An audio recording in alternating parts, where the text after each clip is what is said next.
High on Life is the most played game right now on Xbox Game Pass.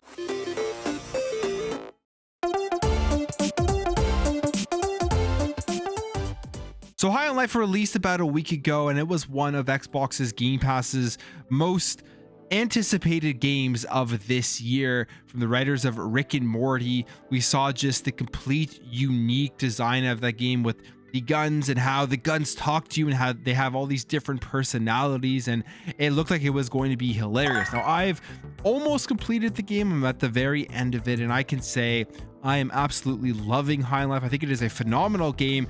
It is hilarious, and it is a ton of fun to play. I think that is the biggest thing people don't mention when it comes to High on Life.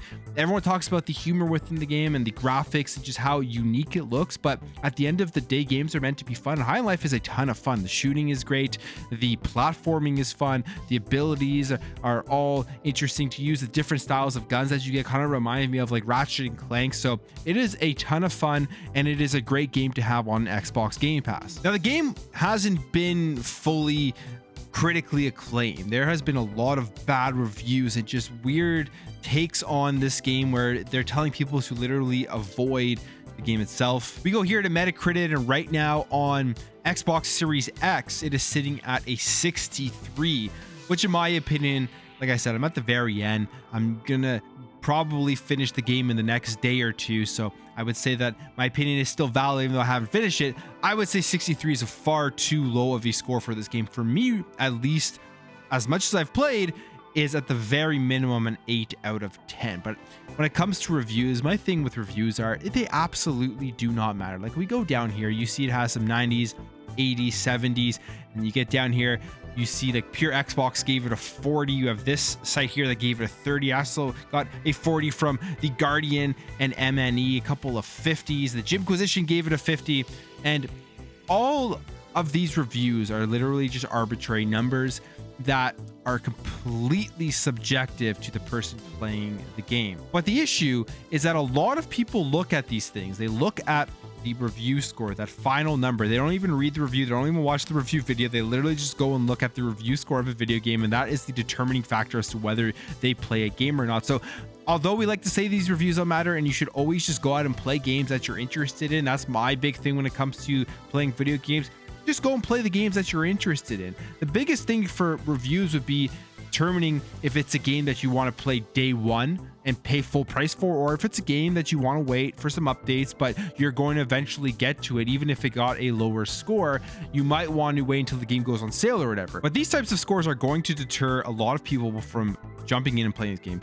Now, what the saving grace is for High on Life, I would say, is that it is on Xbox Game Pass, and it is extremely successful right now on Xbox Game Pass, which to me is proving that this is a game that people are having fun with, wanting to play, sharing it around with their friends, telling people to go jump in and play it. I mean, I've told everybody that I know that haven't checked out High on Life yet to go play, because it is a great experience, and it is doing so good that it is the most popular Xbox Game Pass release. Now, specifically, this comes here from Benji Sales on Twitter, and he posts, High on Life has passed Minecraft to become the #1 most popular game on Game Pass. Incredible result given the staying power Minecraft and Forza Horizon 5 have at the top of the chart. I'm pretty confident now High on Life is the biggest Game Pass day one launch of 2022, and you can see the list here, and it is above Minecraft, and it is above Forza Horizon 5. And if we go down here into the comments, you see a lot of people commenting on this,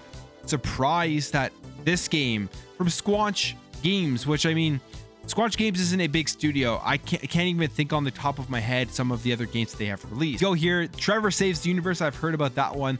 They've released Dr. Splorchy presents Space Heroes. I'm not sure that one. And then Accounting Puzzle. It's a very small studio. It's not a well-known studio. You ask most people, they probably won't know about Squanch Games, I would assume. And it's coming from them, and it's doing extremely good. But we go back here into the comments. This person says, Xbox is starved for games. That's why. Benji Sales responds, if that's an explanation, then why is it performing so well on PC, the platform with the most games available of any platform? This person's obviously just trolling, but it brings up the point of Xbox, and it brings up the point of Xbox Game Pass. In a year in 2022 where there have been no first-party big releases from the 23 Xbox game studios, Xbox is still doing very well. And Game Pass is still an incredible service. There have been so many great games to play this year, and I think with Game Pass, this is where you can easily offset the lack of the first party production. Is if you are able to release games like this, at least one a month or maybe every 2 months, that is on the level of High on Life, and then you have smaller games that are also coming around with it, which a lot of people, depending on the niche and the genre of games that they like, will be playing those games.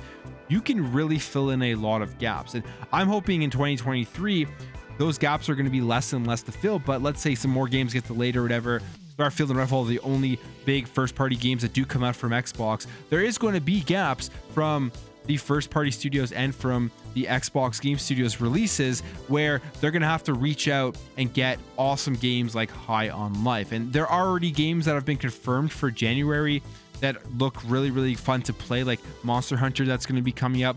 Yeah, sure, they're games that are older, they aren't day one, but a lot of those styles of games are going to make a huge effect in what people's perception is and when they jump on Xbox and the enjoyment that they have from the console and from the service.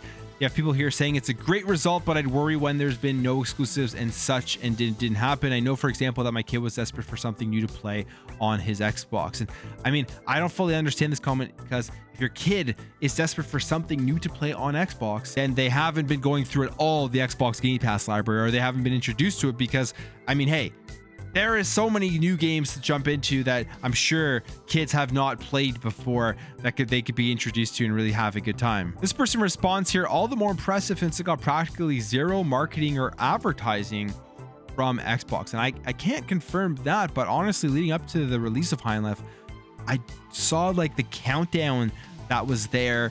But other than that, I don't remember any huge marketing campaigns from Xbox itself. But hey, maybe there were some that I missed out on. But for me, all I remember about High on Life was what they showed off at the Xbox and Bethesda showcase, and how it was the first game, and it was a game that I was really excited for when they showed it off for the very first time, and they announced that it was coming to Xbox Game Pass. I don't even think Forza knocked Minecraft off of number one. This has got to be doing some amazing numbers. And what more this is making me ask is that a game like High on Life, Squanch Games, you see a smaller studio like this having this type of success on Xbox Game Pass. What is this going to mean going forward for more studios that want to get their games?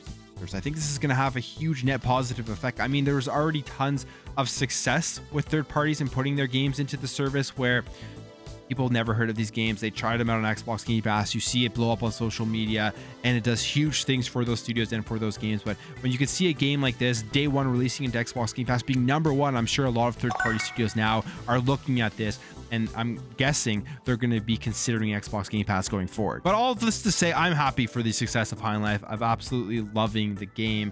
And if you haven't checked it out yet, if you're one of those people that are like, I don't want to waste my time even downloading and trying it on Xbox Game Pass because of some of the reviews, I would highly recommend ignoring those reviews and just going out there and playing the game. It's a ton of fun.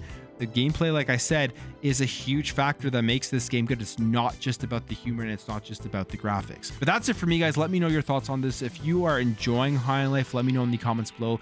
Just like the game, you agree with some of the low scores, let me know that as well. Make sure to hit that thumbs up button, and if you're new here, consider hitting that subscribe button to help grow this community and help grow this channel. Thank you all for watching. Thank you for your support, and I'll catch you in the next video.